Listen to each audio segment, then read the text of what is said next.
여러분들이 요즘에 어떤 생각이 좀 드세요? 점점점 시간이 지날수록 깜빡깜빡하는 일이 많아지지 않나요? 어떤 일을 하다 보면 야 이거를 시간 내에 처리 안 하면 어떡하지? 이따 한 개. 그 다음에 친구가 연락 왔는데 어떻게 답장하지? 2개. 끝났어요. 집중력이 이제 날라갑니다. 왜? 작업 기억을 다 썼기 때문에. 이런 식으로 작업 기억의 용량이 작기 때문에 우리는 뭘 해야 되죠? 장기 기억과 그다음 시각 기억으로 배분을 해줘야 됩니다. 책에 형광펜을 칠하는 이유는요. 중요한 부분 하이라이트 하려고 하는 게 그런 게 아닙니다. 뇌의 용량을 나누기 위해서 그런 거예요.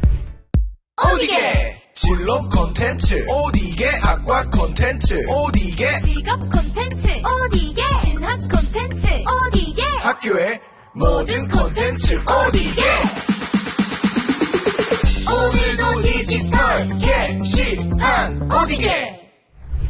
안녕하세요. 티타임의 호스트 친절한 동준씨. 오늘 수요일 저녁 8시에 티타임 라이브 방송 활짝 오픈해봤습니다. 티타임 시작 전에 저희 캠토 소식 간단하게 전달 드리면서 시작해보도록 하겠습니다.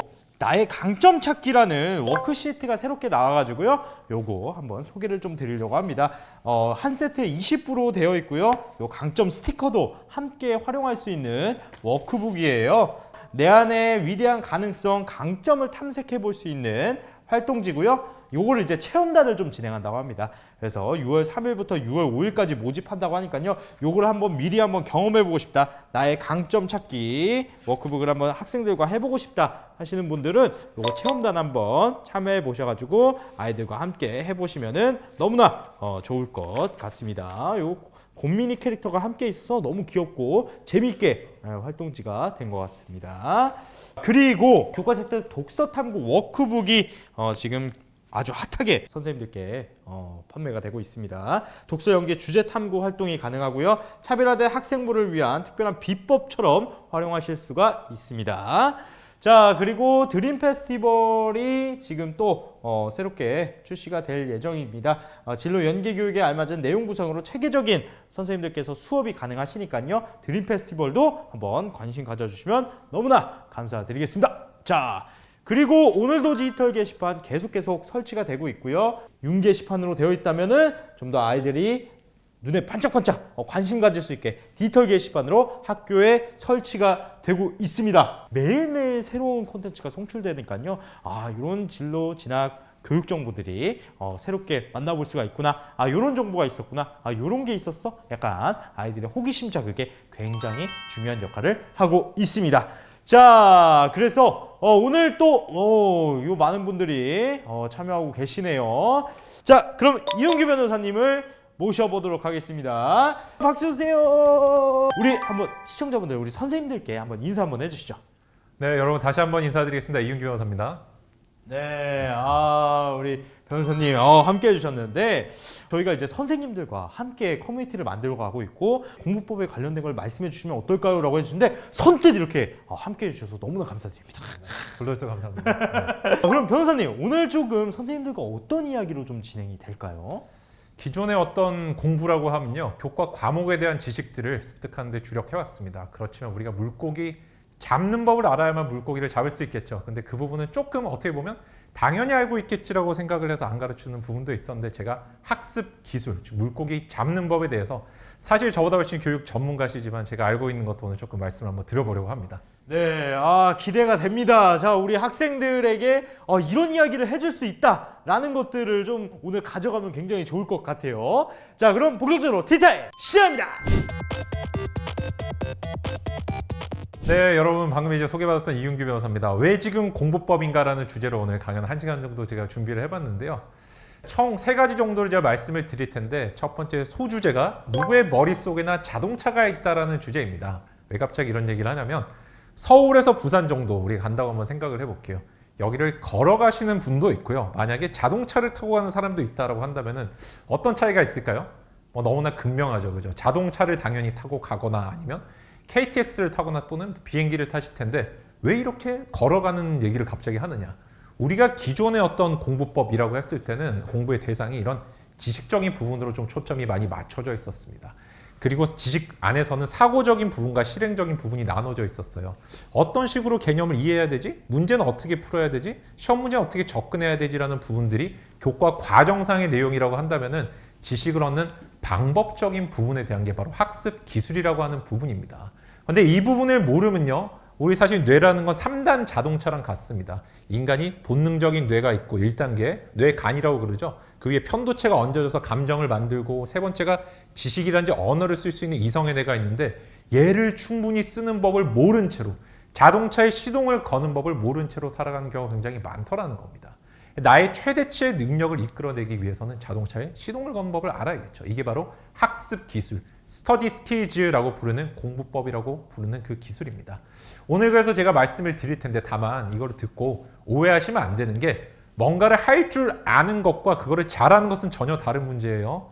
저는 학습 기술을 항상 설명드릴 때 뭐라고 좀 말씀을 드리냐면요. 이건 자동차 운전면허를 따는 것과 같다 이렇게 말씀을 드립니다. 혼자서도 잘할 수 있는 경우들도 존재하겠지만 운전면허 학원 가면 요즘엔 진짜 속성으로 금방 따지 않나요? 누구나 자동차를 운전을 하는 법을 배우게 되지만 도로 주행도 해야 되고 내가 그렇다고 해서 슈마허 선수처럼 뭐 F1 레이싱에 나오고 이런 건 아니잖아요. 그죠? 다만 나의 능력치를 모두 다 개방해서 쓸 수 있는 환경으로 만든다는 거 기억을 꼭 해주세요. 그래서 공부법을 배우면 과연 잘하느냐? 그거는 개인의 노력여하에 달려있다라고 말씀을 좀 드리고 싶습니다. 저 같은 경우는 지금 변호사도 하지만 공부법 학회라는 걸 만들어서 공부법을 보급하고 있어요. 그래서 할 줄 아는 것들 오늘 어떤 것이 있는지 말씀을 드리고자 합니다. 제가 공부법의 기술, 전체적인 체계를 이건 원래 스터디 스킬즈라고 한다고 말씀을 드렸죠. 댄서로우라고 해서 우리 교육학 책에 보면 나오는 교수님 한 분 계시죠. 미국의 도널드 F. 댄서로우. 이분이 1985년도에 학습 기술 전체를 망라해가지고 정리를 한번 한 적이 있어요. 이분 말고도 한 6분 정도 분이 계신데 저는 이게 가장 효율적인 분류라고 생각해서 오늘 소개를 드립니다. 첫째가 프라이머리 스트래터지, 프라이머리 스킬즈라고 하는 1차적인 기술이라는 게 있습니다. 이게 화면의 맨 위쪽에 있는 건데요. 인풋과 아웃풋의 방법, 머릿속에 지식을 집어넣는 거. 수업 시간에 학생들 보면 막 이렇게 약간 영혼이 날아가는 듯한 학생들도 있고 한데 이것이 인풋이 잘 안 되고 있는 거예요. 그 다음에 문제를 잘 못 푸는 학생들도 있죠. 이 학생들이 아웃풋을 잘 못하는 학생이라고 봐주시면 됩니다. 이것들이 1차적 기술, 공부에 있어서 가장 프라이머리한 중요한 기술들이라 보실 수 있고요. 두 번째는 이거를 도와주는 기술들이 있습니다. 서포트 스트래터지라고 부르는 기술인데요.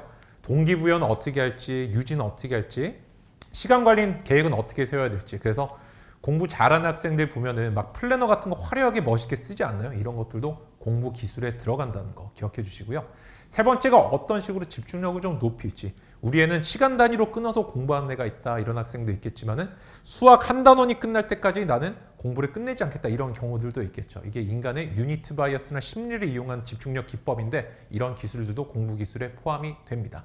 네 번째가 공부 환경 관리.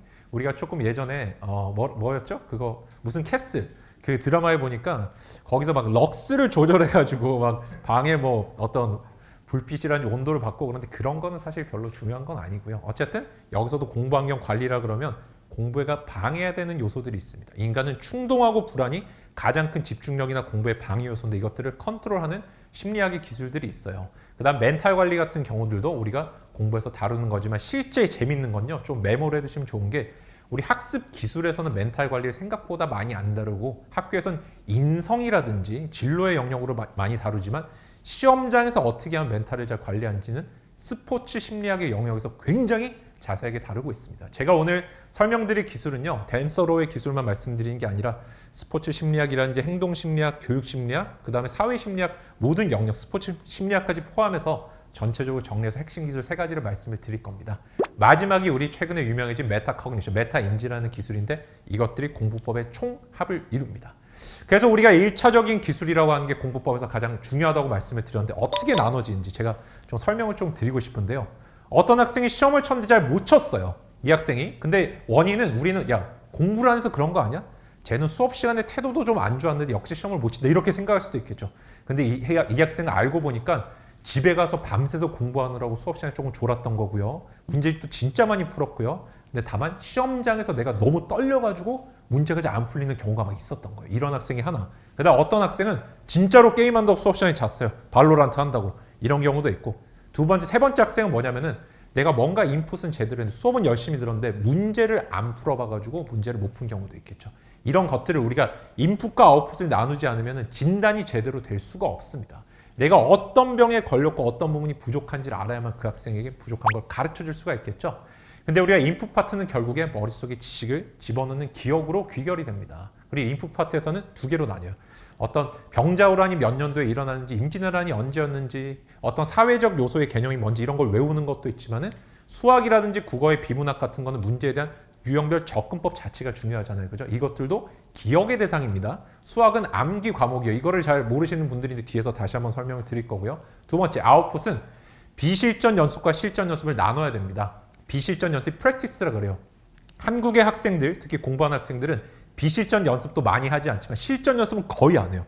우리 대한민국 양궁이 세계 최고인 이유는요. 막 선풍기 엄청나게 큰 거 틀고 막 야유 소리 들리는 데서 막 연습하고 그래서 그래요. 그래서 실전 연습의 개념까지도 우리가 같이 봐줘야만 시험을 잘 칠 수 있고 공부를 잘할 수 있다. 지금 오늘 전체를 세부적으로 다 설명드릴 수 없고 매핑만 하면서 조금 넘어가겠습니다.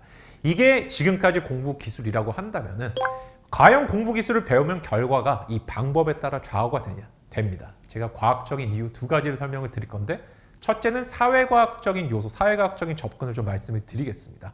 결과에 영향을 미치는 요소 4가지 정도를 한번 나눠보면요. 뭐 MBA라든지 경영 스쿨이라든지 우리가 뭐 각종 심리학 책들을 보면 인간의 내면의 요소들과 외부에 연결되는 것들을 분류를 해놓은 게 있어요. 크게 4가지가 있거든요. 첫째는 재능입니다. 타고난 거, 내가 이렇게 물려받은 거. 두 번째가 노력이고 세 번째가 방법, 여기서 말하는 학습 기술이겠죠. 그죠? 그 다음 4번째가 운이에요. 운이 없어서 시험에 떨어질 수도 있겠죠. 근데 중요한 건요. 여러분이 아시는 심리학자 와이너, 우리 교육학 책에도 나올 텐데 귀인 이론이라는 게 있습니다.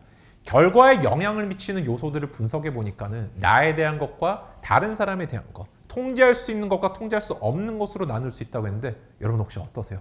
통제할 수 있는 건 이 4가지 중에 재능과 노력과 방법, 운 중에 뭐 같으세요? 통제할 수 있는 건 나의 노력과 방법밖에 없어요. 재능은요, 내가 다시 태어나야 되고요. 운때를 기다린다 그러면 인디언 기후제처럼 운이 올 때까지 기다리는 수밖에 없습니다. 그래서 노력과 방법으로 갈 수밖에 없다는 거. 그래서 노력과 방법을 컨트롤하면은 내가 성적이 오를 확률이 가장 높다. 아, 나는 진짜 금수저에다 머리도 획 좋다. 이렇게 하면 뭐 처음부터 공부를 잘하겠지만 일반 사람은 그런 확률이 너무너무 낮아요. 우리 메시라든지 손흥민 선수처럼 축구를 잘하는 사람이 적듯이 제가 한국의 공부 잘하는 수재들을 술을 먹여서 인터뷰를 많이 해봤어요. 본인이 진짜 머리가 좋은지 노력한지. 근데 생각보다 노력하는 경우가 되게 많았습니다. 물론 이게 너무 귀납적인 결론일 수도 있지만 저는 많이 만나보니까 노력하고 훨씬 많더라는 거예요. 자, 그래서 정말로 결과에 영향을 미치는 거 뭐라고 할 수 있을까요? 재능이나 운이 아니라 사실은 노력과 방법이다라고 설명을 드리고 싶고 좋은 방법을 찾기 위한 것도 노력 속에 들어간다. 즉 우리가 공부법을 열심히 가다듬으면 결과를 손쉽게 바꿀 수 있다는 이게 어떤 하나의 결론입니다. 두 번째, 자연과학적인 어프로치, 자연과학적인 접근을 한번 보면요. 우리 머릿속에 리워드 서킷이라는 보상 회로라는 게 존재를 합니다. 사람은요, 물론 쥐 가지고 실험을 한번 해본 이제 학자들도 있고 그런데 뭔가 성취감이 있어야만 이게 하고 싶어져요. 제가 지금부터 선생님들 만약에 우리 학생들이 너무 발로란트, 롤 이런 것만 해가지고 왜 그렇게 게임을 좋아하는지 모르겠다, 변호사님. 저는 참고로 과거에 프로게이머 연습생이었고요. 대학교 때는 게임을 너무 많이 해서 제적을 당했습니다. 그 학생들의 심리를 아는데요. 저는 거꾸로 선생님들께 좀 여쭤보고 싶은 게 있어요. 제가 지금부터 한 달 동안 리그 오브 레전드 가르쳐 드릴 테니까 저랑 해보실래요? 아무도 하기 싫으실걸요. 왜 그럴까요? 이거는 게임이 재미없고 그런 게 아니에요. 내가 여기서 얻을 수 있는 보상과 성취가 없기 때문에 그렇거든요. 근데 내가 왜 이거를 못하냐면요. 방법을 모르기 때문에 여기서 뭔가 리워드가 돌아오질 않는 겁니다. 성취를 위해서 그래서 확률을 최대로 높이는 방법은 아까 말씀을 제가 드렸지만 자연과학적인 방법과 사회과학적인 방법이 크게 다르지 않은 근거가 다시 태어날 건지 운이 오기만을 기다리는지 확률이 너무 낮아요. 내가 노력과 방법에 쏟았을 때 진정한 보상회로가 작동하면서 뭔가 그때부터 사람이 불확실성을 찾게 돼요. 칙센트 미아이라는 우리 교수님 있어요. 이제 긍정심리학의 선두주자고 플로우라 그래서 몰입이라는 책을 썼는데 이 책에서는 그런 얘기를 합니다. 내 과제에 대한 수행의 능력과 그 다음에 과제의 난이도를 봤을 때 뭔가 이게 될지 말지 불확실할 때 도파민이 나오면서 몰입을 하게 된다 그러는데 뭔가 그 출발점이 되는 건 뭔지 아세요? 이걸 할 수 있다는 마음 그리고 최소한의 성과입니다. 이런 것들이 자연과학적인 의미로 우리가 공부법을 배워야 되는 이유라고 할 수 있습니다. 세 번째, 이제 진짜 이번 시간의 핵심이라고 할 수 있는 기술인데요. 공부가 행복해진 3가지 기술, 그래서 지금부터 말씀을 드리려고 합니다. 여기서는 시작하기 전에 우리 들으신 선생님들의 제가 통념을 좀 깨고 싶은 질문을 몇 개를 준비를 했어요. 일단은 들어가기 전에 야, 공부 기술 얘기를 하는데 무슨 행복에 대한 얘기냐 기술이냐 이렇게 하실 수 있는데 우리가 목적과 수단을 좀 나눠야 됩니다. 일단은요, 공부를 하는 이유는 뭘까요? 여러분 혹시 손흥민 선수 아시죠? 페이커 선수는 모르셔도 우리 손흥민 선수에게 만약에 지금부터 야, 야라고 안 되죠. 선생님께서 이리 와보세요. 우리 오늘 캠퍼스 멘토에 한 달 동안 모셔놓고 진로 상담 해드리고 수학 공부, 국어 공부 시켜드릴 테니까 해보세요. 그럼 행복할까요? 아마 안 행복할 거예요. 사람이 본인의 어떤 행복의 정의들이 다양하겠지만 그 행복을 위한 수단들도 다양하거든요. 우리 롤의 페이커 선수 같은 경우는 리그 오브 레전드 게임으로 한 거고요. 저희 세대 임요한 선수 같은 경우 스타크래프트로 한 거고 손흥민 선수는 축구로 한 거죠. 그 다음에 우리 같은 일반적인 사람들이 이제 공부를 통해서 학교를 다니면서 인생의 행복을 찾는 거예요. 그렇기 때문에 근데 여기서 질문 하나 좀 드려보고 싶습니다. 모든 사람은 공부의 적성인데 왠지 아세요? 행복에 어떤 적성이 필요한가요? 행복에? 행복의 조건이나 적성이 필요하다 그러면 그거는 글쎄요 공산주의가 아닌가요? 그건 약간 이상한 것 같고 근데 공부의 적성, 행복의 적성이 필요하지 않기 때문에 목적의 적성이 필요하지 않기 때문에 그 목적 달성을 위한 수단이 공부에도 별다른 적성이 필요 없어요. 공부에 남는 유일한 질문은 뭔지 아세요? 누구나 적성을 가지고 있기 때문에 어떻게 할 건지 방법의 문제만이 남는다. 이것들을 선생님들께서 지도를 잘 해주시면 좋겠다는 게 저의 바람입니다. 자, 두 번째. 재능을 바라보는 시각에 대해서도 좀 말씀을 드리고 싶은데 우리 학교에서 공부를 잘하는 학생들 보면 어때요? 솔직히 선생님들. 야, 쟤는 공부 잘할 줄 알아. 성적 잘 나왔을 때 그런 느낌 들지 않나요? 수업 시간에 보면은 약간 흐리멍텅하거나 아니면 자꾸 질문해가지고 막 수업의 분위기를 깨는 학생도 있고 그런데 성적 잘 받으면 나중 되면 어때요? 역시 그랬으니 얘는 공부를 잘하는 건 느낌 좀 들잖아요. 이런 것들을 힌드사이트 바이어스, 사후 인지 편향이라고 합니다. 사람이 결과를 가지고 과정을 끼워 맞추려는 성향이에요. 그런데 진짜 제가 쭉 관찰을 해보니까요. 이 사람은 진짜로 공부를 잘해가지고 성적이 좋다는 경우를 본 적이 없고 저는 성적이 좋으니까 공부를 잘했다고 판단하는 경우가 많더라고요. 공부의 재능에 대한 것도 어떤지 아세요? 어떤 학생이 성적이 좋으면요. 그 학생이 가지고 있는 습관들을 공부의 재능이라고 내가 그냥 일반화를 시켜버려요. 쟤는 도서관에 자주 가더라라든지 혼자 공부를 하더라든지 수업 시간에 필기를 다 잘하더라든지 사람마다 다 다르죠. 재능이라는 건 어떤 거냐면요. 남들은 가지고 있는데 내가 안 가지고 있는 이런 걸 얘기하는 게 아닙니다. 나도 모르게 고집 부리고 나도 모르게 잘하고 저는 여러분들 공부에 어마어마한 재능을 가지고 있어요. 당연한 말 같나요? 저의 재능은 뭔지 어떻게 발견했는지 아세요? 저는 수집 재능을 갖고 있어요. 저는 어릴 때 건담을 모았고요. 게임 CD 다 모았어요. 근데 그러다 보니까 나중에 저는 뭔가를 모으는 재능이 있다는 걸 알게 돼서 3층에 엄마 몰래 저희 집에 3층이 있었는데 거기 건담 왕국을 만들어 놨다가 엄마한테 진짜 무지하게 혼난 적도 있고 막 그렇단 말이에요. 그런데 나중에 제가 대학에 가고 또 게임도 수집하고 막 전략도 수집하고 그러다 보니까는 공부를 해야 되는 순간이 왔어요. 대학교 때 내가 재적을 당했다 재입학을 했는데 이제 사법시험이 없어진대요. 마지막으로 사법시험을 쳐야 되는데 이 한정된 시간 내에 사법시험을 쳐야 되다 보니까는 제가 전략을 수집해야겠다. 합격 수기를 수집해야겠다. 공부법들을 수집해야겠다라고 해서 미국과 일본, 한국의 공부법들을 모조리 수집해 본 겁니다. 그러니까 저는 생각보다 암기에 재능이 있다지 이런 거 없어요. 저는 암기 정말 못하기 때문에 방법을 많이 찾으려고 노력했습니다. 그런데 우리 선생님들 내지는 우리 학생들 내부에서 어떤 게 있냐면은 쟤는 저런 재능이 있는 것 같아. 근데 그런 재능은 너무나 많아요. 공부라는 성적을 잘 받는다는 목표로 가기 위한 재능은 사람마다 다 다를 수밖에 없다. 오래 앉아있는 것도 재능이고 재밌는 일을 하는 것도 재능이고 저처럼 수집을 잘하는 것도 재능이고 오랫동안 생각을 하는 것도 재능입니다. 그러니까 넓게 봐주시고 우리 아이들의 재능을 키우는 방향으로 자꾸 강점을 집중해 주시면 좋겠다. 이번에 우리가 아까 강점에 대해서도 미리 먼저 설명해 주셨잖아요. 그런 것도 활용을 잘 해보시면 좋겠어요. 재능을 찾는 하나의 방법입니다. 자, 그 다음에 또 가장 대표적인 오해 중에 하나. 교육의 목표랑 공부의 목표를 구별을 못 하시는 분들이 계십니다. 창의랑 사고는 철저한 암기에서 나와요. 수학은 철저한 암기 과목이에요. 그리고 모든 과목은 암기 과목입니다. 그럼 변호사님이 암기를 많이 한 15만 페이지를 외우는 사법시험 학교에서 그런 거 아니야? 이럴 수도 있죠. 아니에요. 그게 아니고 무슨 뜻이냐면 수학은 외우면 끝난다는 뜻이 아니고요. 지금처럼 레고 블럭이 있어야 옆에 있는 콜로세움, 이 레고거든요. 무지하게 비싼 건데 이걸 만들 수가 있어요. 그런데 대부분의 분들은 레고 블럭을 머리에 집어넣는 과정을 생략하고요. 처음부터 막 건물을 지어보라 그럽니다. 멋진 건물을 지어보라. 수학 문제를 풀어봐라. 절대로 불가능해요. 암기가 없는 사고 창의는 불가능해요. 사고랑 창의는 2층이라고 생각을 해주셔야 돼요. 1층이 탄탄하지 않으면 그래서 사실은 수학은 사고 과목이죠. 응용 과목이죠. 그렇지만 암기 없이는 안 된다는 걸 제가 강조해 드리기 위해서 모든 공부가 그렇죠. 그렇기 때문에 암기 과목이라고 제가 뒤집어서 한번 말씀을 드린 겁니다. 이걸 우리가 교육심리학에서 뭐라고 그러죠? 대부분 다 알고 계실 텐데 Analytical Problem Solving이라 그럽니다. 유추적 문제 해결이라 그래요. 여러분들이 학교에서 뭔가 발표를 해서 PPT를 만들 때 어떻게 만드시나요? 내가 PPT를 처음부터 그냥 하나하나 도면을 디자인해서 그렇게 만드세요? 그렇게 안 하시죠. 대부분 템플릿을 쓰시지 않나요? 예, 템플릿 이론이라고 그럽니다. 머릿속에 뭔가가 들어있어야만 바꿀 수 있다라고 그러고 서양에서는 이걸 인투이션, 직관적 공부법이라고 부르고 있습니다. 그래서 이런 오해들을 우리가 자꾸 풀면서 공부법을 지도를 해 주셔야만 학생들을 정확 방향으로 이끌 수 있다는 말씀을 조금 주제 넘지만 드려보고 싶고, 세 번째로 제가 이제 세 가지 기술을 말씀을 드릴 텐데 첫 번째 기술이 바로 폴더 공부법입니다. 이 폴더 공부법은 우리 교육심리학의 한 파트 보면 부호화 이론이라는 거 아시죠? 인코딩. 우리가 머릿속에 지식을 집어넣는 과정을 부호화, 인코딩이라고 부르잖아요.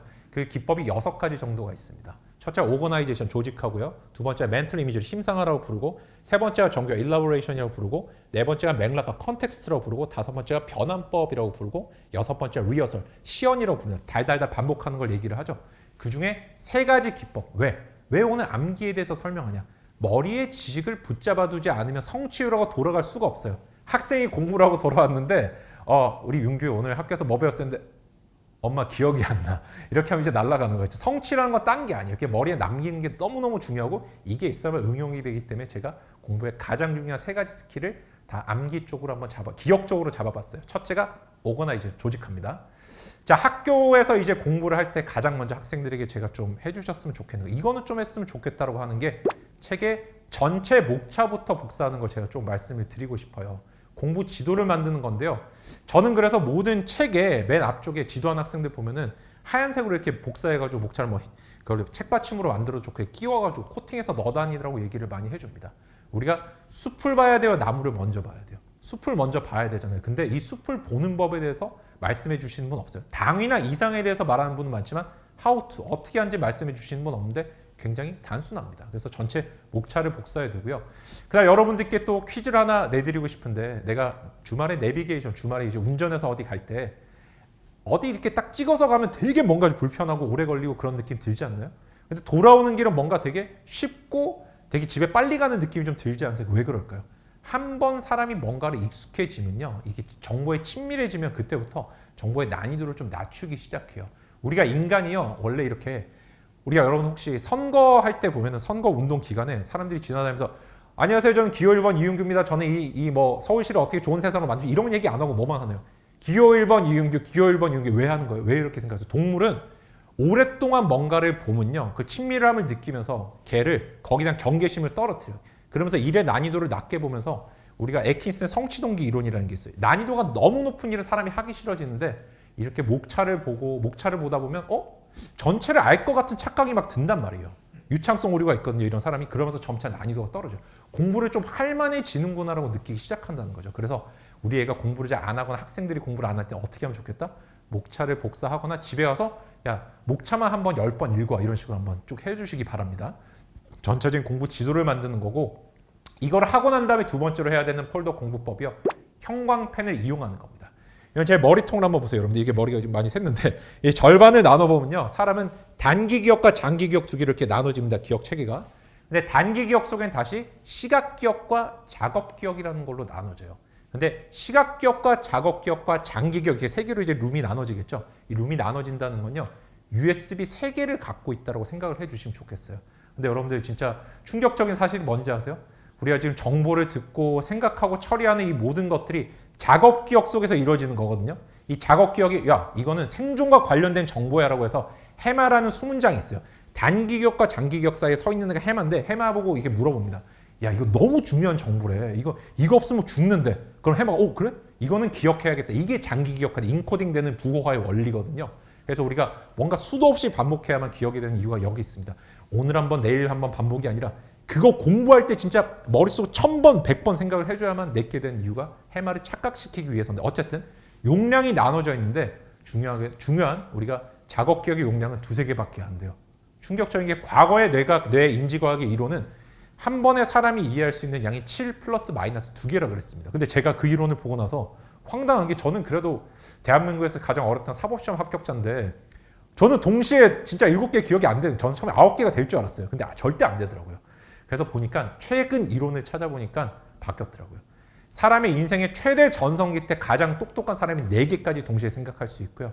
대부분의 사람 1개에서 3개 사이 정도를 동시에 처리할 수 있다고 합니다. 여러분들이 요즘에 어떤 생각이 좀 드세요? 점점점 시간이 지날수록 깜빡깜빡하는 일이 많아지지 않나요?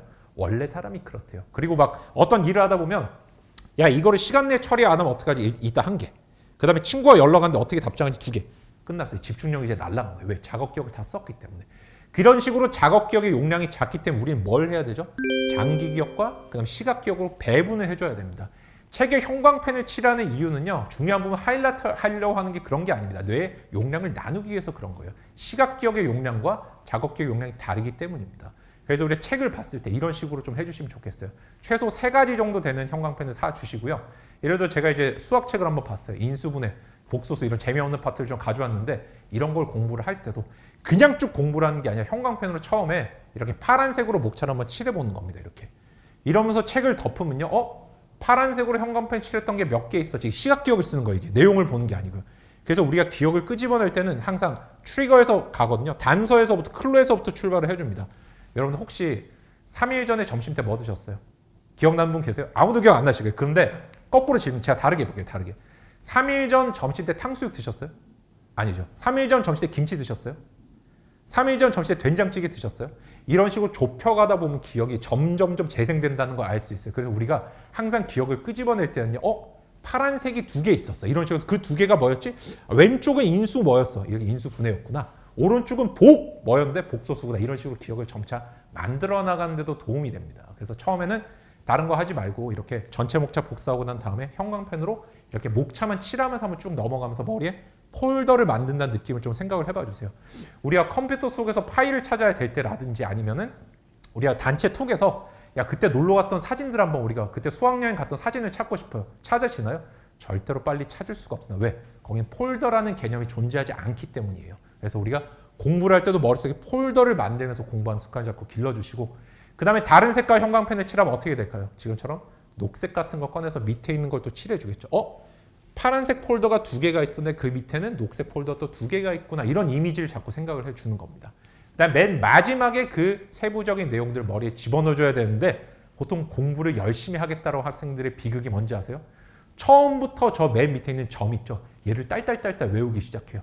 오늘 고려시대 때는 뭐 관노 조직이 있었고 뭐 어쨌고 뭐 이런 걸 외우다 보면 나중에 큰 흐름은 다 놓치고 시험 문제도 거기서 안 나오거든요. 중요한 파트에서 나오는데 다 틀려가지고 성취회로가 안 들어가기 시작하는 거죠. 그래서 전체적인 맵을 짜고 머릿속에 색깔을 이용해서 머리의 용량을 다르게 쓰는 방식들 뇌인지 과학의 원리다 보니까 이거를 꼭 좀 한번 써주셨으면 좋겠습니다. 자, 그 다음에 2번째 기술이 할머니 공부법이라고 하는 정교화 기법, 일라보레이션입니다. 제가 이름을 좀 웃기게 지었는데 여러분 혹시 아인슈타인 알고 계세요? 아인슈타인? 당연히 알고 계시겠죠. 아인슈타인에 대한 얘기를 2가지 정도 좀 해드리고 싶은데 첫째는요. 아까 제가 재능에 대해서 말씀을 드렸는데 아인슈타인이 뭐라고 그랬냐면요. 모든 사람은 천재다라고 그랬어요. 그런데 물고기 보고 만약에 나무 타기를 기준으로 물고기의 능력을 평가한다면 평생 바보라고 생각하고 살 것이다 라고 얘기를 한 적이 있습니다. 이 아인슈타인의 2번째 얘기가요. 내가 뭔가를 안다고 한다는 것은 우리 할머니에게 설명할 수 있을 정도여야 된다라고 얘기를 한 적이 있습니다. 이게 사실은 저는 왜 그런 자연과학을 하시는 분이 이런 교육심리학의 원리를 알고 계신지 잘 모르겠지만은 대가들은 통하는 게 있나 봐요. 그래서 일라보레이션 정교화는 뭐냐면요. 암기라는 건 결국에 기존의 기억과 연결을 시키는 작업입니다. 우리가 예를 들어 가지고 어디 주차장 번호 같은 걸 외울 때 숫자 같은 거, 그다음에 우리가 독립운동 한 뭐 연도 같은 거 외울 때 1919년 같은 아이고 이렇게 외우지 않나요? 머릿속에 아이고 힘들다는 걸로 연결해서 외우는 방법이죠. 물론 이런 걸 변환법이라고 해서 좀 논리적인 연결도는 떨어지는 건데 이런 식으로 자꾸 기존 지식과 연결해 주는 게 너무 중요해요. 자, 예를 한번 들어보겠습니다. 별표를 외운다 그럴 때 이걸 어떻게 외우겠어요? 이거를 통째로 머리에 집어넣는 사람은 그냥 쌩 암기고 이거 날아가게 돼 있어요. 우리가 이제 재밌는 사실 하나 말씀드려볼까요? 퀴즈를 한번 내볼게요. 중학교 때까지 공부를 되게 잘하는 친구가 있었어요. 근데 고등학교 가니까 갑자기 공부를 못해요. 원인이 뭘까요? 보통 엄마들은 대답이 뭔지 아세요? 친구를 잘못 사귀어서 그렇다. 이런 대답을 많이 하시고 그 다음에 선생님들이 봤을 때 뭐 교과 과정이 어려워져서 그렇다 그러는데 그게 아니에요. 사람의 기억 형태는 3가지가 있거든요. 영유아기부터 초등학교 정도까지 뭘 쓰냐면요. 방법 기억이란 절차 기억이라는 걸 씁니다. 방법 기억. 이게 뭐냐면은 먹고 자고 싸는 행동.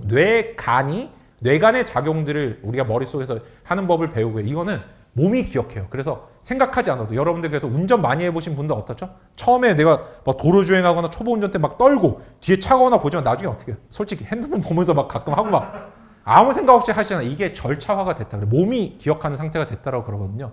근데 나중에 지식기억이라는 걸 씁니다. 초등학교부터 중학교 3학년 때까지. 이건 뭐냐면 별다른 경험이나 이해 없이 이해라는 건 딴 게 아니에요. 내가 기존 걸로 경험하는 걸 이해라고 부르는 거거든요. 별다른 경험이 없이 세상의 지식들을 그대로 받아들이는 걸 지식기억이라고 그래요. 그래서 우리가 구구단 같은 거 그냥 막 외우지 않나요? 그 다음에 막 정의 같은 것들 학교에서 가르치는 피타고라스 정리에 피타고라스가 누구지? 막 찾아보고 이렇지 안 하잖아요, 솔직히 다. 그냥 X제곱 더하기 Y제곱 Z제곱 외우잖아요. 이런 것들에 적합한 뇌들이 그 시기에 갖고 있는 우리 기억의 형태입니다. 근데 빠르면 중2, 그 다음 늦으면 고1 때부터 뭘로 바뀌는 줄 아세요? 사람은 경험기억이라는 형태를 쓰기 시작합니다. 그래서 내가 직접적이거나 간접적으로 체험해보지 않은 것들 이해하지 못하는 상황으로 가버려요. 그래서 중학교 때까지는 그냥 딸딸딸 외우는 친구들이 갑자기 고등학교 가면 이제 공부를 못하는 거예요. 왜? 나는 체험하고 이해하는 습관들을 안 들여왔기 때문에. 반면에 중학교 때까지는 빌비는 그 공부를 잘 못하던 친구들이 갑자기 공부를 잘하는 이유는 뭘까요? 나의 기억에 맞는 형태의 공부들을 하기 시작했기 때문입니다. 그래서 우리가 이런 식으로 연령별의 공부 습관도 다르지만 점차적으로 뭐를 자꾸 길러줘야 되냐면요. 기존에 있는 지식들, 지금 별표 화면 나와 있잖아요. 얘들을 분해해보는 작업이 필요해요. 기존의 지식과 어떻게 연결되는지. 별표는 뭐와 뭐의 합이죠? 이렇게 그려보면요. 삼각형 5개랑 오각형 하나의 합이라는 걸 알 수 있습니다. 그래서 기존의 정보를 분해해가지고 내 머릿속에 있는 가장 쉬운 단위의 정보, 언제든지 떠올릴 수 있는 정보랑은 내가 어떻게 연결시킬 수 있을까? 이런 작업들을 자꾸 해줘야 되기 때문에 이걸 정교화의 핵심적인 요소를 뭐라고 부르는지 아세요? 바로 분해라고 부릅니다. 분해. 지식의 분해, 그다음 재조합이라고 부르는 거예요. 지식을 분해했다, 합쳤다, 분해했다, 합쳤다 하면요. 기존에 있던 지식과 이게 뗐다 떨어졌다 하면서 분류가 되거든요. 그래서 진짜 수학 잘하는 친구들 보면은 선생님들도 놀랄만한 친구들 보면 어떻게 해요? 뭐 개념만 외우고 있다든지 공식만 외우고 있다든지 이런 친구들 많지 않나요? 사실 다 뻥이에요. 그건 아니고 문제 푸는 법을 내가 별표를 분해하는 법을 내가 외우고 있어요. 그렇기 때문에 별표 자체를 외우고 있지 않다. 이 문제 자체를 외우고 있지는 않다라고 대답을 하는 거지 푸는 법은 내가 훈련을 통해서는 뭐는 익히고 있다는 거 기억을 해주시면 좋겠습니다. 자, 그래서 할머니를 이해시킨다고 생각하고 가장 쉬운 단어로 설명을 해야 되는 이유는요. 언제든 사람이 예를 들어서 우리가 학창 시절에 선생님들 가장 기분 좋았던 혹시 뭐 학창 시절에 제일 떠오르는 게 뭐예요? 전 선생님한테 맞았던 기억이 잘 먼저 떠오르는데 예를 들어 가지고 내가 이집트의 수도 이름이 떠오른다 이런 분들 지금 안 계실 거예요. 지식 기억은 떠오르기 그만큼 힘듭니다. 어떤 유추적인 연결고리가 없으면 바로 안 튀어나오거든요. 그래서 내가 뭔가 그치만 우리가 시험에 나오는 거의 대부분의 것들은 뭐예요? 지식 기억이에요. 내 경험 기억 형태로 잘 안 돼요. 그래서 지식 기억과 경험 기억을 연결시키려면요. 내가 알고 있고 경험한 것 중에 가장 쉬운 단어로 바꿔보는 게 필요하다는 겁니다. 제가 예를 한번 들어볼게요. 자, 이제 할머니 공법은 제가 3개로 요약을 한번 해봤어요. 단계가 3스텝인데 첫째가 요약이에요. 공부한 걸 요약하는 훈련. 사람의 뇌는 유한하기 때문에 오늘 그래서 학교 갔다 오면 이런 거 한번 물어보세요. 우리 자녀가 있든지 학생들한테 이번 시간 내가 열심히 수업을 했잖아요. 그러면은 얘들아 수업을 좀 빨리 끝내주시고 5분 정도 이번 시간에 했던 거 한번 머릿속으로 몇 개 정도 있었는지 떠올려 볼래 한번 물어보세요. 이게 요약이에요. 몇 개였냐가 요약이지 요약해보라면 아무도 못해요. 어떻게 요약해서 여러분들 리그 오브 레전드 해보세요. 처음엔 절대 못해요. 근데 구체적으로 딱 집어주면서 마우스 클릭 여기다 해보세요. 이러면 할 수 있잖아요. 그래서 요약하기 가장 좋은 습관은 뭐냐면 이번 시간에 배운 거 몇 개였어요. 이렇게 한번 물어보세요. 이러면은 목차를 셀 수도 있고 떠오르는 걸 셀 수도 있지만 자연스럽게 요약이 됩니다. 두 번째는 이걸 가지고 분해를 해보는 거예요. 쉬운 단어로 대체를 해보고 마지막에 내가 봤던 기존 설명과 비교를 해보면 지식이 완전해지고 이해가 되기 시작해요. 예시를 한번 제가 준비를 해봤습니다. 요약이란 단어를 한번 해볼게요. 요약 무슨 뜻이죠? 요약의 정의를 알고 계신 분 계시나요? 제가 여기서 2가지 정도 말씀을 드리고 싶은데 한 가지만 더 할게요. 우리 학교에서 영어를 배울 때 스티븐 크라시엔이라는 세계적인 유명한 언어학자 교수님이 있죠. 이분이 영어의 혁명이라는 책을 써서 유명해졌는데 우리나라의 교육 방식 시스템 인풋이에요.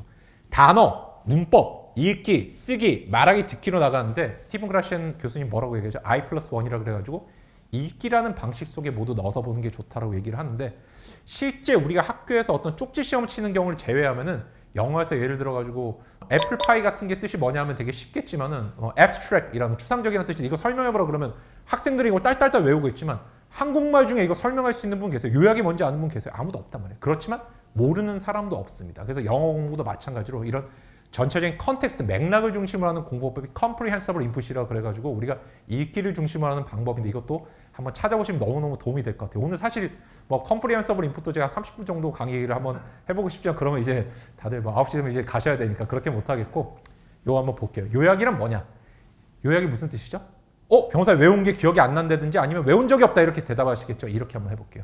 요점 약잔 대략 할 때 그 이제 두음 법칙을 써서 약으로 바뀐 건데 원래 요약이겠죠. 요약. 그래서 저는 할머니한테 설명하면 이렇게 할 것 같아요. 할머니 요약이라는 거는 요점만 대략적으로 말하는 거야. 이게 요약이야.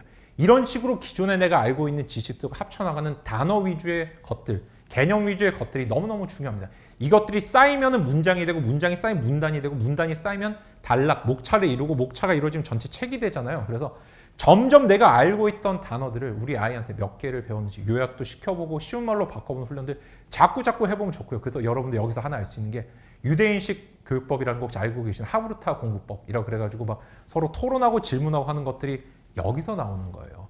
남을 가르치다 보면요. 내가 토론을 할 때는 결국에 이런 거 아니에요?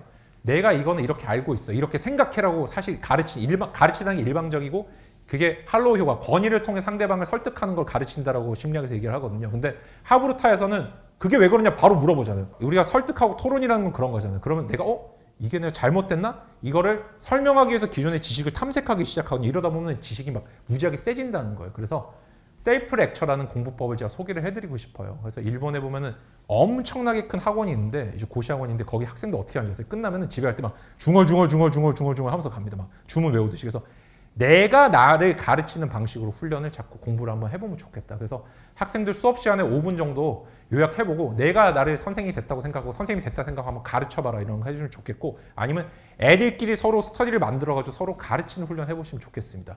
제가 예전에 연예인 조은숙 씨 집에 이제 한번 뭐 이렇게 애들 공부하는 거 한번 컨설팅 해드린 적 있어요. TV에서 MBC 공부학원이라는 데 나가서 한 적이 있는데 그 보니까 둘째 자녀분이 첫째가 공부를 잘하고 둘째가 좀 못하고 셋째가 뭐 그런 식이었던 것 같은데 둘째가 공부를 왜 잘했냐면 셋째 동생을 가르쳐요.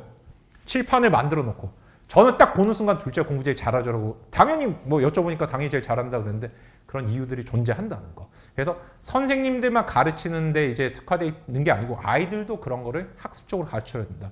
그러니까 미국의 전략연구소라는 데가 있어요. 거기서 이제 우리 러닝 피라미드라는 개념 다들 알고 계시잖아요. 그죠? 그래서 내가 귀로만 들으면 5%만 머리에 남거든요. 눈알이랑 같이 썼을 때는 15%가 남습니다. 반면에 남을 가르치는 방식으로 공부했을 때 95%가 남는다는 연구 결과도 있으니까 꼭 좀 이 할머니 공부법, 우리 할머니에게 설명하는 공부법을 써보시면 좋겠습니다. 자, 그 다음이 이제 단어 단위, 스토리 단위도 된다는 아까 설명을 드렸기 때문에 심상화라는 마지막 기법에 대해서 멘털 이미저리에 대해서 설명을 드릴 겁니다. 이 기술이 지금처럼 이제 뭐 비타민이나 그래가지고 이렇게 쭉 나오는데요. 한번 읽어볼게요. 몸의 구성 성분은 아니지만 생리작용 조절에 매우 중요한 뭐 멋이다 이렇게 쭉 나와 있는데 이거를 공부한다든지 학생들 보고 수업 시간에 내가 가르치고 복습한다 그러면 이걸 딸딸딸 외우는 학생들이 있어요. 몸의 구성 어쩌고저쩌고. 중요한 건요. 사람은 여러분들 빈센트 반 고흐 그림 어떻게 머리에 떠오르는 거 아무거나 있으신가요? 해바라기도 있고 뭐 그다음에 별 이렇게 밤에 이렇게 별 떠오르는 막 그런 것도 있고 그렇잖아요. 자기 자화상도 있고. 그걸 말로 한번 설명해보세요. 말로. 빈센트 반 고흐 자화상 말로 한번 해볼까요? 해바라기 한번 해볼까요? 해바라기 가운데 막 검정색, 회색 뭐 씨앗이 막 섞여 있고 너무나 어렵지 않나요? 사람은 시각 기억의 형태로 저장하는 게 저장도 빠르지만 로딩하는 속도도 무지하게 빠릅니다. 그래서 활자 형태로 기억하지 말고 자꾸 시각화해가지고 외우는 습관을 들이라고 말씀을 드리고 싶어요. 여기 보니까 수용성 비타민이라 해서 3번에 나와 있고 4번에 지용성 비타민이라 나와 있잖아요. 5번에 보니까 프로비타민이라고 이게 설명이 나와 있는데 이런 것들이 이렇게 인체를 한번 머릿속에 떠올려가지고 그 다음에 지용성 비타민은 한번 이렇게 기름 색깔로 생각을 해보는 거예요. 참기름 같은 거 떠올리면 좋겠죠. 그 다음에 수용성은 물 색깔로 생각을 해보면 좋겠죠. 그 다음 수용성은 뭐가 된다? 과다 섭취를 한 몸에서 빠져나간다라고 3번에 나와 있죠. 임의로 배출된다고 나와 있고 그 다음에 지용성 비타민 뭐가 됐어요? 몸에 축적돼서 독성을 나타내기도 한다 그러는데 독성은 필요 없고 어쨌든 축적된다는 게 나와 있죠. 프로비타민은 뭐예요? 얘는 몸에서 만들어지는데 이렇게 들어와가지고 A나 이렇게 D로 바뀐다고 이렇게 나와 있잖아요. 그죠? 그래서 머릿속에 이미지 형태로 저장을 해놓고 여러분들 왼쪽에 있는 이 활자를 보지 마시고 오른쪽 걸 한번 생각을 해보세요. 이거 지금 당장 이렇게 뭐 생각하는 게 중요한 게 아니라 오늘 강의가 끝나고 나서 야 비타민은 종류가 몇 개 있었지 하면은 책을 그냥 외운 사람보다 한 3가지 정도로 나뉘었던 것 같아. 이러면은 이게 기억을 로딩한 인출한 속도가 무지하게 빨라져요. 그 다음에 이 안에서 또 외울 때도 지용성 안에서도 E랑 K는 기름의 약자인가 키름인가 뭐 이런 식으로 뭐 자기 나름의 어떤 정보를 한번 이어보세요. 이런 변화법이 좋은 건 아닌데 이런 식으로 BC면은 B라고 하면 또 C랑 뭐 어떤 게 있어 아쿠아의 C인가 뭐 이런 식으로 한번 여러분이 조합해 보시면은 머릿속에 많이 남길 수 있다는 거죠. 그래서 이런 이미지 형태로 남기는 게 되게 좋아요. 그 다음에 또 다른 수능 제가 2021년 비문학 지문 한번 가지고 와봤는데 이런 지문도 똑같이 이미지 형태로 남길 수가 있습니다. 어떤 거냐면요. 단락을 한번 요약을 해보는 게 되게 중요한데요. 여기서 보면은 뭐 렌더링이라든지 모델링이라든지 그 다음에 GPU에 대한 개념들이 나오는데 저는 실제 글을 읽을 때 머릿속에 이런 도형을 만들어서 읽어요. 이런 거를 막 사람을 떠올리거나 GPU를 떠올릴 수는 없겠죠. 제가 그래서 이미지로 공부하라고 말씀을 드리면 아까 말씀드린 것처럼 막 우스꽝스럽거나 재밌는 이미지를 떠올리는 분들이 계시지만 그게 아니라 결국에 우리 정보의 대부분 활자거든요. 활자는 위계 구조를 머릿속에 집어넣는 게 너무너무 중요합니다. 여러분들 제가 퀴즈를 또 한번 좀 내고 싶습니다. 속독이라는 개념이 과연 존재를 할까요? 물론 사람마다 다를 수는 있겠지만 진짜 눈알을 막 이렇게 굴려서 빠르게 읽는 분도 계시겠지만은 제가 기존에 이제 한국과 일본, 그다음 미국의 공부법들, 그다음에 사례들을 한번 쭉 조사해서 분석을 해보니까 어떤 결과가 나왔냐면 빨리 읽는 이유는 적게 읽기 때문이라는 걸 알게 됐어요. 그 어떤 문장이란지 문단이란지 글의 핵심적인 구조를 읽어낼 수 있는 글의 중요도를 판별할 수 있는 능력을 가진 사람들이 속독을 할 수 있고 이 사람들이 빨리 읽는 것처럼 보이더라는 거죠. 근데 그 속독을 하는 가장 좋은 방식이 지금처럼 구조를 읽고 이미지를 통해서 읽는 방식입니다. 학교 교육에서는 제가 이제 학습지 같은 것들 많이 보는데 우리가 비문학 독서 같은 데를 보니까 요약하는 것들 많이 시키시더라고요. 근데 요약하는 것에서 끝나시면 안 돼요. 그림이라는 건요, 이미지를 통해 한다는 건요, 서로 이 정보들의 위상 차이, 정보들의 관련 격차들을 머릿속에 얼마만큼 집어넣을 수 있느냐가 이 지식을 끄집어 리트리버하는 인출하는 속도를 좌우한다는 걸 기억을 해주시면 좋겠습니다. 제가 지금 사실 뭐 얘기를 하다 보니까 조금 강의가 좀 빨리 끝나게 됐는데 여러분께서 궁금한 것들 제가 이렇게 댓글로 올려주신 것들이 있어가지고 답변을 드리면서 마무리를 한번 해보려고 합니다. 제가 들으면서 그 케이스거든요. 중학교 때는 진짜 반에서 막 손가락 안에 들었는데 고등학교 때 무너져서 거의 뭐 공부를 점점 멀리하게 되는 예, 그런 학생이었습니다. 근데 그때 생각해 보면은 어떻게 공부하는지를 몰랐던 것 같아요. 예, 고등학교 올라가면서 이제 내용도 어려워질 뿐더러 어떻게 보면 중학교 때는 진짜 암기만 하다 보니까 그래서 교과서만 암기하고 있어도 성적을 잘 받았는데 고등학교 올라가니까 갑자기 이해를 해서 내가 그걸 응용하고 뭔가를 해야 하는 게 좀처럼 쉽지가 않더라고요. 맞습니다. 네. 예, 그래서 만약에 그런 학생이 있다면은 그런 학생들한테 좀 어떤 이야기를 좀 해줘야 될까요? 우리가 양손을 다 가지고 있듯이 지식기억과 경험기억은 동시에 다 키워야 됩니다. 그래서 내가 뭔가를 봤을 때 쉽게 잘 외워진 학생들이 있을 때는 그 뭐라 그럴까요? 그 재능의 늪에 빠지지 말고요.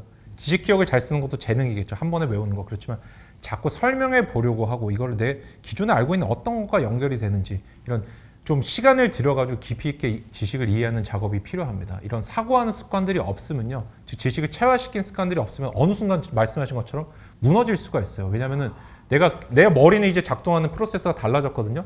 근데도 자꾸 옛날 방식으로 그냥 외우고 이렇게 하면 어느 순간 수학 같은 것들은 포기를 하게 되고 어려운 지문이라든지 문학 같은 것들도 도대체 이게 화자의 생각이 뭔지 모르겠다 이런 식으로 이제 가버릴 수가 있는 거죠. 그래서 조금 기초도 약간 좀 부족했던 것 같아요, 저도. 네. 그래서 이제 정명화 선생님께서 이런 질문을 남겨주셨는데요. 변호사이신데 어떤 계기로 공부법을 알려줘야겠다라고 생각을 하신 건지요? 네. 네, 이거 답변을 드리면 저는 이제 기본적으로 오지랖의 재능이 있습니다. 그래서 다른 사람들한테 이런저런 얘기한 걸 좋아하고 직접적인 계기는 제 동생이 지금 이제 저랑 같이 일을 하고 있지만은 동생한테 공부를 좀 가르쳐주고 싶었어요. 제가 사실 사법시험을 9개월 만에 합격을 했는데 할 수 있었던 이유는 공부법을 배워서 그렇거든요. 저는 진짜 공부에 재능이 없다고 생각했어요. 자격지심을 엄청나게 많이 가지고 열등감을 가지고 살았고 지금도 물론 가지고 삽니다만은 근데 그런 것들을 굉장히 옛날에 파괴적으로 극복했어요. PC방 다니고 게임하고 게임이 안 좋다 이런 느낌이라기보다는 공부를 멀리 했었죠. 근데 공부법이라는 거 알고 나니까 야 이거는 진짜 신세계인 거예요. 너무나 쉽게 할 수 있고 너무나 내가 성과를 얻을 수 있는 좋은 방법들인데 나만 몰랐었구나 하는 느낌이 들어서 진짜 이거 알려야겠다. 그래서 우리가 지금 되게 낭비들이 심하지 않나요? 학생들이 보면 방법도 모른 채로 막 죽어라 공부하고 공부 싫어지고 이런데 우리같이 자원도 없고 인적인 자원밖에 없는 나라는 진짜 사람을 어떻게 쓰고 뇌를 어떻게 쓰는지를 좀 많이 알아야 된다는 생각을 합니다. 그래서 공부법을 꼭 알려야 되겠다는 생각을 좀 하게 됐죠. 그래서 대부분의 학생들이 저도 마찬가지였지만 대부분의 학생들이 우리 반의 1등 공부법을 따라하죠. 그렇죠. 네. 다음 질문 이런 게 있어요. 공부법은 학생이 어느 시기부터 훈련하면 좋을까요? 적정 연령을 좀 알고 싶다라고 하는 질문이 들어왔습니다. 여러분들 우리나라 같은 경우는 공부라는 단어 굉장히 부정적인 어감으로 쓰고 있지만 원래는 공부라는 단어는 중국의 삼국지 정사삼국지 있죠. 거기 진수가 쓴 정사삼국지 동탁전이라는 데 처음 나옵니다.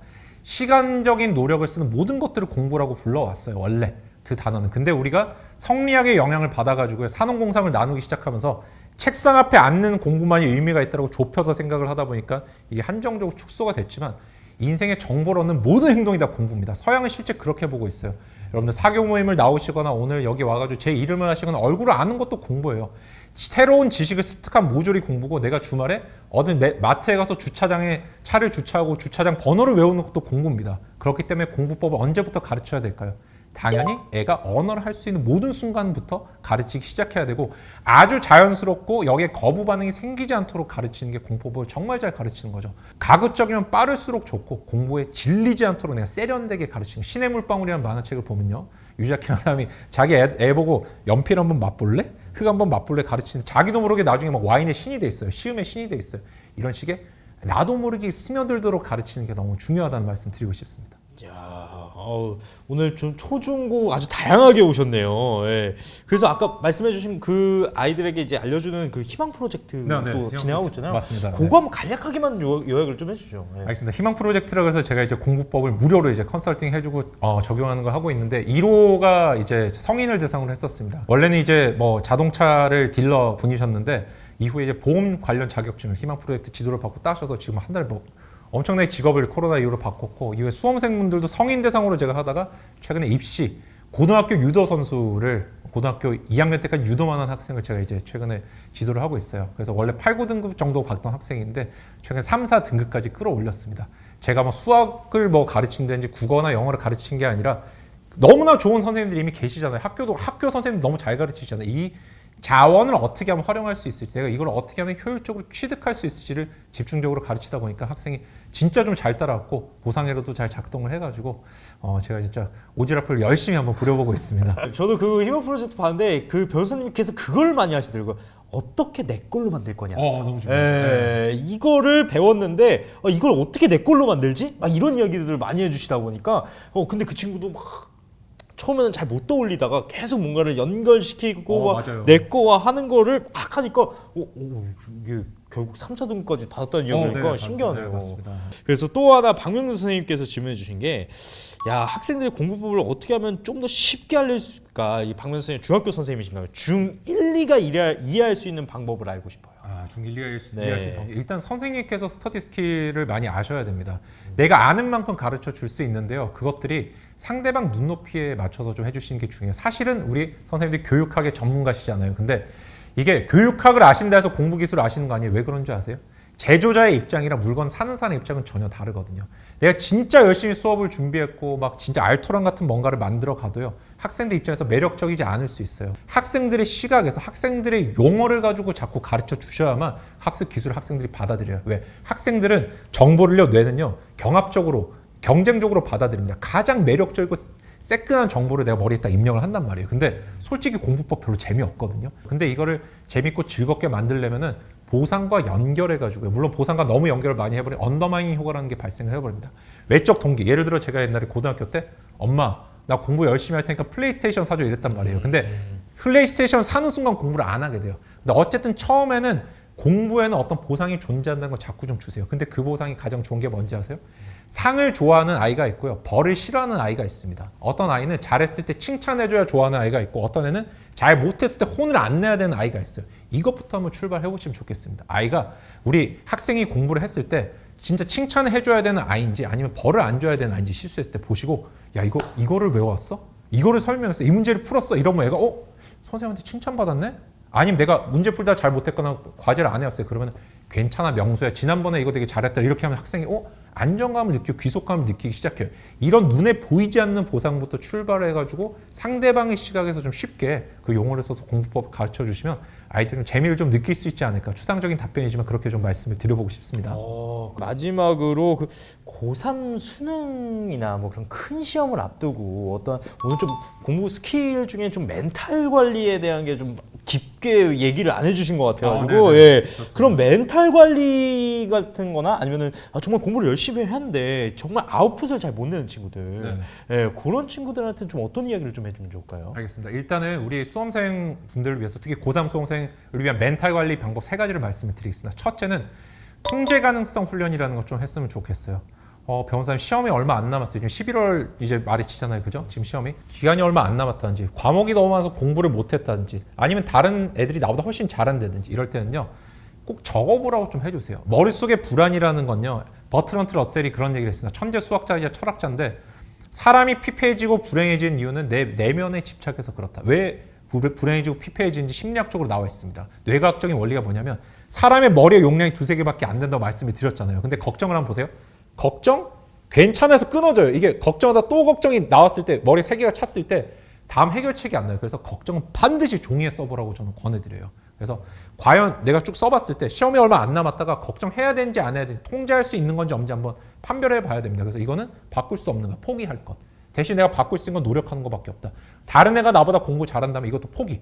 대신 나는 걔만큼 노력을 더 하겠다. 이윤규 권호사의 공부법을 찾겠다. 캠퍼스 멘토를 따라가겠다. 이런 식의 방법을 바꾸겠다고 가야지 다른 애를 시기 질투하겠다 이렇게 가면 안 되겠죠. 그래서 첫 번째 방법은 ASDR이라는 방식인데 통제 가능성 및 ASDR이라는 방법인데 나의 문제점, 인지, 불안을 어웨어하고 그다음 스톱, 멈추고 그다음 디스퓨트, 반박하고 마지막 리플레이스를 해줘야 돼요. 이거는 머리의 용량으로 안 되게 써보면 됩니다. 이렇게 나는 시험 기간이 얼마 안 남았어. 그러나 모든 사람은 다 똑같이 얼마 안 남았지 않니? 그래도 불안해. 불안한 이유는 공부를 안 해서요. 공부를 안 해서 불안하다면 내가 나머지 할 수 있는 거는 남보다 노력을 하는 것밖에 없지? 방법이 좋아야겠지. 이런 하다 보면 뭐가 돼요?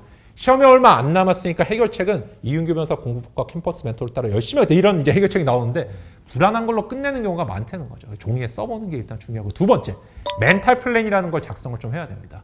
뭐냐면요. 우리 박태환 선수가 옛날에 처음에 올림픽 나갔을 때 실격했어요.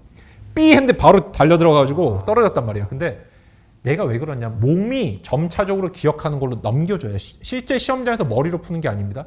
데니얼 카너먼이라고 하는 심리학자가 노벨 경제학상을 땄어요. 2006년도에. 내용이 뭐냐면요. 사람의 뇌는 두 가지 심리 구조로 이루어져 있다. 하나는 천천히 리플렉티브하게 주변 거를 모두 다 의식하고 천천히 통제하고 작용하는 것 같지만 그게 아니라 어림짐작으로 빨리빨리 푼다는 거예요. 그래서 선생님들도 학창시절에 내가 잘 친 시험이라든지 아니면 공부 잘하는 학생들 보면은 답이 보이더라는 얘기를 하죠. 재수없게 느껴지면 그게 아니고요. 인투이티브 시스템이라고 합니다. 직관적 사고로 풀어낸 훈련이 된 학생들이에요. 생각하지 않아도 답이 보이게끔 훈련을 했다는 거고 이게 시스템, 인투이티브 시스템, 어림짐작 사고의 특징입니다. 훈련할수록 빨라집니다. 그래서 이런 사고들을 빨리 해가지고 뭘 해야 되냐면요. 실제 시험장에서 학생들한테 5분, 10분 단위로 뭐 할 건지 계획표를 좀 짜라고 좀 해주세요. 학교 계획은 되게 잘 짜요. 수강객도 되게 잘 짜는데 시험장 계획이 없는 학생이 너무 많아요. 시험장에 가면요. 예를 들어 오늘 문제를 딱 풀었어요. 근데 1번에 내가 만약에 비문학 문제를 풀었는데 너무 어려운 게 만약 시험에 나오면 바로 좌절하죠. 이러면 이 학생 멘탈이 끝나버린 거예요. 그렇게 하면 안 되고 나는 쉬운 문제부터 먼저 5분 동안 서칭을 할 거야. 그 다음에 그 문제를 푸는데 20분 쏟을 거고 어려운 문제 15분 동안 풀고 그래도 마킹을 일단 하고 나머지 문제 몇 분에 풀겠다. 이런 것들을 자꾸 해가지고 애가 하나의 종이 속에 내가 수능을 머릿속에 그릴 수 있는 정도가 돼야 됩니다. 세 번째는 뭘 하냐면요. 초과 반복 연습이라는 개념을 좀 말씀을 드리고 싶은데 우리 학교 모의고사로는 부족해요. 그렇게 연습해서는 안 되고 한 번의 시험을 잘 치기 위해서는 머릿속에 수만 번을 이미지 트레이닝을 해줘야 됩니다. 실제 프랙티컬한 트레이닝도 있겠지만 실제 모의고사 환경도 있겠지만은 아이 보고 고3 수험생 보고 눈 감고 문제 풀 때마다 여기는 수능 시험장이야 200번 외치고 문제 한번 풀어보라 하세요. 긴장이 될 때까지. 이런 심리 상태에서 풀어야 문제 실제 시험 연습이 되죠. 집에서 문제 풀 때 어떻게 푸는지 아세요?